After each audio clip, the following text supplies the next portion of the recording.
Heather writes, question. My boyfriend says I love you too instead of I love you when he says it for wait. My boyfriend says I love you too instead of I love you when he says it first. Does it mean the same thing as I love you? If so, why does he have to add the two? Oh, now if I'm understanding this correctly, you're saying I love you and then he repeats it, I love you too. Listen, folks, we've been literally indoctrinated with this. Think about your children, or think about when you were a child, when your mom and dad, or you say this to your children, I love you. And they go, I love you too, mom. I love you too, dad. It's very natural to follow up with that. Most likely, though, but your children rarely out of the blue say, I love you. I got to tell you, when I get a text from Colin that says, I love you, breaks. I mean, that's just my heart melts. And so, and my point is children oftentimes don't initiate even tenfold or even remotely close to the 10 times we initiate with our children. Here's the thing. I think in romantic relationship, if you're not building or if you're not co-creating a relationship together, you're just merely companionship, connection, and sex, then oftentimes people feel nervous saying the words I love you, because to a man, I love you can mean a commitment to the future that they may not necessarily be ready for yet. So this is one of many possible reasons a man might not initiate the words I love you, because that implies that I might, to women's ears, I love you means, oh, you're going to marry me and you're going to spend the rest of our lives together. This is why I sometimes prefer the word like better than love.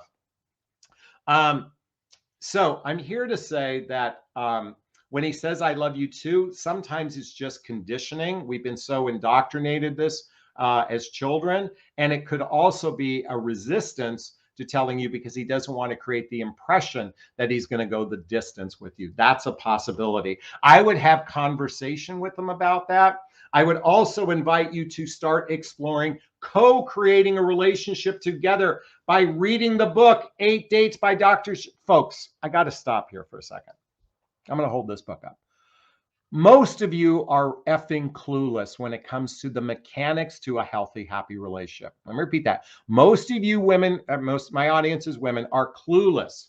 If you haven't read this book to understand the mechanics to a relationship, you're basically winging it, and you're basically expecting men to be the leaders of the relationship. And let me tell you something, you're giving the job to the wrong person. Men are terrible leaders at the relationship because they're even more clueless. Now, part of the difference is with midlife versus men in their 20s and 30s. When a man is in their 20s and 30s and they've decided they want a wife, they're actively focused on finding the mother of their children. After age 45, when guys stop having children, unless by accident, they don't know what they want. And folks, you don't know what you want either. In fact, I just got a letter in the mail saying, Jonathan, let me illustrate this point. I was working with a woman a couple years ago who called me up or wanted a coaching session. She's telling me about the relationship. And she says, Jonathan, I want more commitment from my guy. I'm like, great. What does that look like for you? But Jonathan, I just want more commitment from the guy. I'm like, great. What does that look like for you? But Jonathan, I just want more commitment from the guy. I'm like, great. What does that look like for you? But Jonathan, and she thought screaming was describing. Her screaming was coming out of anger that she thinks I didn't understand her. What she didn't understand is I was asking her to describe what it looks like.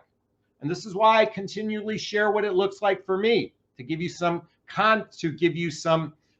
context to creating your own. For me, it's like my committed relationship looks like, ideally would look like this. We spend 3 or 4 days and nights a week together, doing shared activities, hobbies, mutual interests, spending time with family and friends, traveling together, teamwork building skills, both in our personal and our professional life, intimacy, both physical and emotional intimacy that leads to either moving in together or getting married. That's what it looks like. But Jonathan, I just want more commitment. Well, then you better fucking figure out what it looks like for you, ladies, because and what I said to her was, if you can't describe it to me, how can he know what it is for you? Ladies, I say this with love, but some of you are batshit crazy, okay? And you wonder why it's so problematic. Now, part of the reason why you're batshit crazy is because you're naive. And I'm grateful you're listening to me. And if I turned you off, then you're not ready for this message. And if I turned you on, and I don't mean by my looks, by my words, what I mean, then I invite you to do the work. In fact, it's interesting. I had a contemporary critique one of my videos, and in that, I talk about a lot of books, and the comment section on his channel was, all this guy is doing is telling us to read books. Who has time to read books? I'm like, you got to be fucking kidding me. You want a healthy, happy relationship, and you're not willing to invest maybe 1 year of your life reading 15 minutes a day. In 15 minutes a day, you could literally finish all of the books I recommend in 15 minutes a day or 20 minutes a day. You're not willing to invest 15 or 20 minutes a day, but you'll brush your teeth every day. You'll get manicures. You'll buy expensive outfits. You'll get Botox. You get plastic surgery. You'll do all this shit to make yourself look good. I'm being judgmental here a little bit, but you're not willing to do inner work so you can actually be a good partner. Folks, if you're not willing to do the work, unlike this woman who went to the Hoffman process I shared about before, those are the people that are going to end up in the juicy, delicious relationships, and everyone else is going to have most likely mediocre relationships or worse, dysfunctional relationships. And let me tell you something. Esther Perel said, the quality of our life is predicated on the quality of our relationships. And let me tell you something. Life is all about being relationships. First, the relationship with yourself and the relationship with others. And I got to tell you, most human beings are stunted emotionally. Most human beings are stunted emotionally.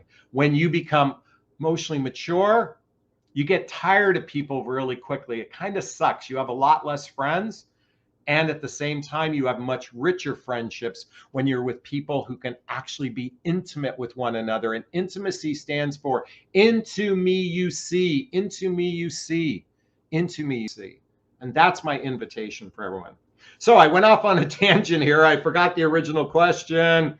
My boyfriend doesn't say I love you. So that's my response to that one. All right. Thank you so much for that question, Heather. I appreciate it.